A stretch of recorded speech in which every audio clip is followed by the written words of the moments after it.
Assalamualaikum warahmatullahi wabarakatuh. Perkenalkan saya Nisa Marita Siregar, NIM 2022-11-029. Di sini saya akan menjelaskan mengenai blok diagram dengan contoh kasusnya. Untuk pengertian, blok diagram adalah representasi grafis dari suatu sistem atau proses yang menunjukkan hubungan antara berbagai komponen atau blok fungsional. Setiap blok mewakili suatu fungsi atau operasi tertentu, dan panah menunjukkan aliran sinyal atau data antar blok. Blok diagram digunakan untuk menyederhanakan visualisasi sistem kompleks dan memudahkan analisis serta desain. Ia tidak menunjukkan detail implementasi internal dari setiap blok, melainkan fokus pada interkoneksi dan fungsi keseluruhan sistem. Untuk konsep dasar, yang pertama terdapat sistem, di mana suatu kumpulan elemen yang saling berhubungan dengan dan berinteraksi untuk mencari tujuan tertentu. Sistem dapat berupa fisik, misalnya mesin dan rangkaian elektronik, atau abstrak, misalnya model ekonomi dan algoritma. Untuk blok itu representasi grafis dari suatu komponen atau proses dalam sistem. Setiap blok mewakili suatu fungsi atau operasi tertentu pada sinyal inputnya untuk menghasilkan sinyal output. Blok dapat berupa elemen fisik, misalnya amplifier atau filter, operasi matematis, misalnya penjumlahan dan integrasi. Untuk sinyal, informasi yang mengalir antar blok. Sinyal dapat berupa variabel, kontinu analog, atau discrete digital. Sinyal dapat mewakili berbagai besaran fisik seperti tegangan, arus, suhu, kecepatan, dan lain-lain. Koneksi itu panah yang menunjukkan arah aliran sinyal antar blok. Panah menunjukkan bagaimana output dari satu blok menjadi input untuk blok lainnya. Untuk jenis blok diagram dapat mengandung berbagai jenis blok, termasuk blok yang pertama, blok transfer, mewakili hubungan matematis antara input dan output suatu komponen atau proses. Biasanya dinyatakan sebagai fungsi transfer GS dalam domain Laplace untuk sistem linear waktu invariant. Blok penjumlahan atau summing junction itu menjumlahkan atau mengurangi beberapa sinyal. Selanjutnya terdapat blok perkalian, membagi sinyal menjadi beberapa cabang. Blok integrasi mengintegrasikan sinyal input terhadap waktu. Blok diferensiasi mendiferensiasikan sinyal input terhadap waktu. Blok pengali mengalihkan dua sinyal. Blok unit delay itu menunda sinyal input selama satu satuan waktu atau umumnya digunakan dalam sistem waktu discrete. Selanjutnya terdapat analisis sistem dengan blok diagram. Blok diagram menggunakan analisis sistem dengan berbagai metode, termasuk analisis fungsi transfer, menentukan fungsi transfer ke seluruh sistem dengan menggabungkan fungsi transfer dari masing-masing blok. Ini memungkinkan untuk menganalisis respon sistem terhadap berbagai input.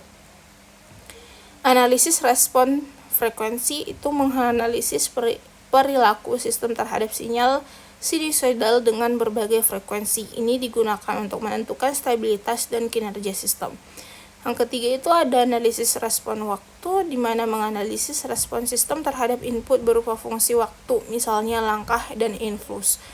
Ini digunakan untuk menentukan kecepatan respon, overshoot, dan settling time system. Selanjutnya terdapat simulasi. Blok diagram dapat disimulasikan menggunakan perangkat lunak seperti MATLAB, Simulink untuk menganalisis perilaku sistem secara numerik. Untuk aplikasi, blok diagram digunakan secara luas dalam berbagai bidang, termasuk rekayasa kontrol untuk merancang dan menganalisis sistem kontrol, rekayasa elektronik untuk merancang dan menganalisis rangkaian elektronik, rekayasa mekanik untuk merancang dan menganalisis sistem mekanik, sistem biologi untuk memodelkan dan menganalisis sistem biologi.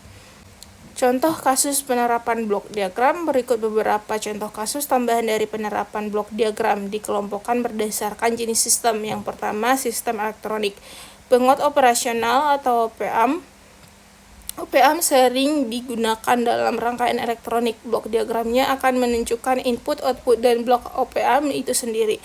Konfigurasi berbeda atau inverter, non-inverter, integrator, dan lain-lain akan memiliki blok diagram yang sedikit berbeda, mencerminkan fungsi spesifikasinya.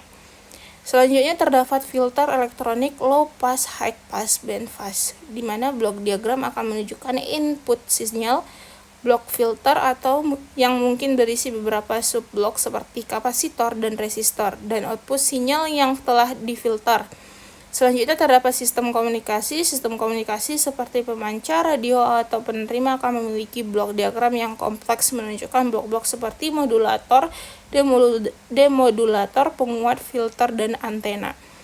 Yang kedua itu ada sistem mekanik, sistem suspensi mobil. Blok diagram dapat menggambarkan hubungan antara jalan yang tidak rata atau input suspensi blok utama dan gerakan bodi mobil atau output.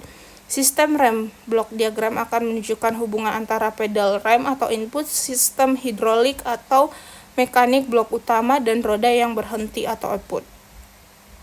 Robot manipulator atau sistem robotik ini akan memiliki blok diagram yang kompleks dengan blok-blok yang mewakili motor, sensor, pengontrol, dan lengan robot. Untuk sistem kontrol PID, controller PID, proporsional integral derivatif adalah jenis pengendali yang umum digunakan dalam berbagai sistem. Blok diagram akan menunjukkan input atau error blok PID dengan subblok untuk proporsional, integral, dan derivatif, dan output sinyal kontrol. Sinyal kontrol suhu lebih kompleks. Contoh sebelumnya dapat diperluas dengan menambahkan blok-blok tambahan seperti sensor kelembaban atau logika fuzzy yang untuk kontrol yang lebih canggih. Sistem kontrol posisi atau sistem ini mungkin menggunakan umpan balik dari sensor posisi untuk menjaga suatu objek pada posisi yang diinginkan. Blok diagram akan menunjukkan input atau posisi yang diinginkan, blok kontrol, aktuator, sensor posisi, dan output posisi aktual. Untuk sistem biologi, sistem sirkulasi darah memiliki lebih kompleks. Blok diagram dapat digunakan untuk menggambarkan aliran darah melalui jantung, arteri, vena, dan kapiler. Sistem saraf. Blok diagram dapat digunakan untuk menyederhanakan jalur sinyal saraf, menunjukkan input atau rangsangan neuron dan output atau respon. Ini akan sangat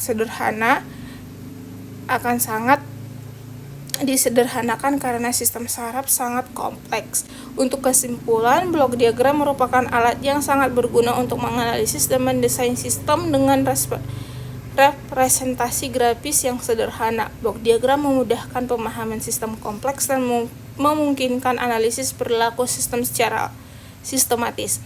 Contoh kasus sistem kontrol suhu ruangan menunjukkan bagaimana blok diagram dapat digunakan untuk mempresentasikan sistem baik analog maupun digital. Dengan memahami konsep dasar blok diagram, kita dapat lebih mudah memahami dan merancang berbagai sistem yang lebih kompleks. Mungkin cukup sekian yang bisa saya paparkan, kurang lebihnya saya mohon maaf. Wabillahi taufiq wal hidayah. Assalamualaikum warahmatullahi wabarakatuh.